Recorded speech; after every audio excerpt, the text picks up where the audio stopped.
Espace TV, le 22h.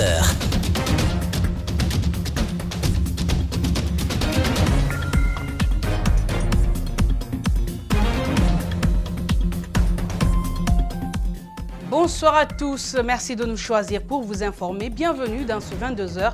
Dans un instant, le sommaire. Faut-il désormais en faire un problème de santé publique? Le sujet est tabou parce que assimilé à la saleté. Pourtant, les punaises envahissent les lieux publics dans les maisons et elles constituent un cauchemar. Une famille à Kisosso, voulant s'en débarrasser, a constaté impuissante la mort de 2 fillettes qui ont aspiré le produit toxique. Impossible ce jeudi de rallier Kindia à partir de Koya, la voie complètement bloquée par un amas de terre. C'est une partie du mont Balan qui surplombe le mont Kaka qui a cédé après les fortes pluies de mercredi.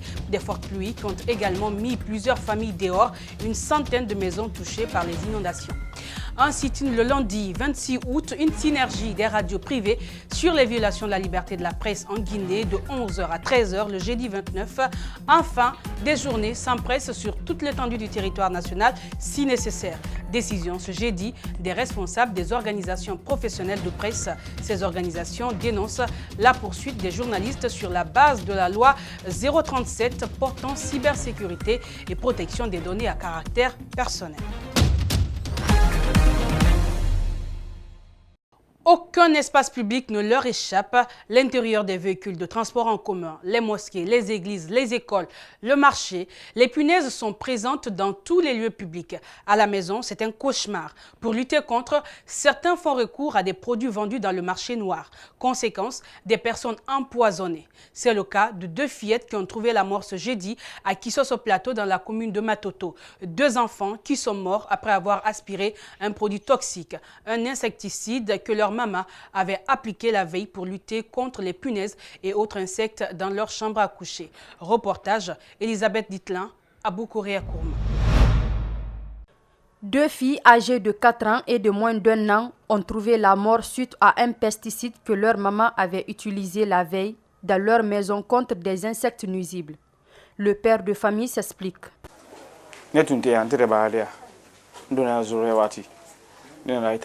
Je suis rentré à 0 heure. J'ai trouvé ma femme et les enfants endormis. J'ai réveillé le bébé pour jouer avec lui. Entre-temps, l'enfant que j'ai adopté a commencé à vomir. Je lui ai demandé ce qu'elle avait mangé. Du riz, m'a-t-elle répondu. Les mêmes symptômes se sont manifestés chez la deuxième, de même que pour ma femme. Le matin, je suis allé au travail. C'est de là-bas qu'ils m'ont informé que le bébé est malade. Je l'envoie à l'hôpital et en cours de route, elle meurt. Pareil que sa sœur qui est morte à l'hôpital. Ce voisin reste ébahi par la mort tragique de ses 2 enfants. Là, j'étais assis là-bas, aux terrasses. On m'appelle qu'il y avait un décès ici. J'ai dit, il y a quoi? Qu'il y a un décès. Après, ce matin, je suis venu, je l'ai salué. Même pas 1 heure de temps encore, ils ont dit 2e décès. Bon, on est venu voir avec ma femme. On a trouvé pourquoi. Ils ont dit qu'ils ont mis, comme on appelle, le produit dans le sol, qu'ils ont parti à l'hôpital. Que la mère aussi, ça ne va pas. J'ai dit, je ne comprends pas. Selon Georges Balamou, l'utilisation de ces produits toxiques doit être faite avec précaution. C'est un accident qui était arrivé. Mais on ne doit pas travailler à l'insu de l'esprit. Ça, il faut contrôler. La précipitation, ça cause un danger.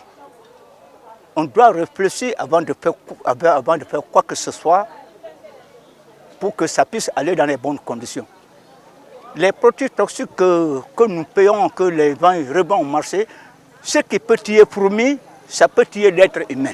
La police, quant à elle, n'a pas accepté de nous fournir d'autres informations après plusieurs tentatives.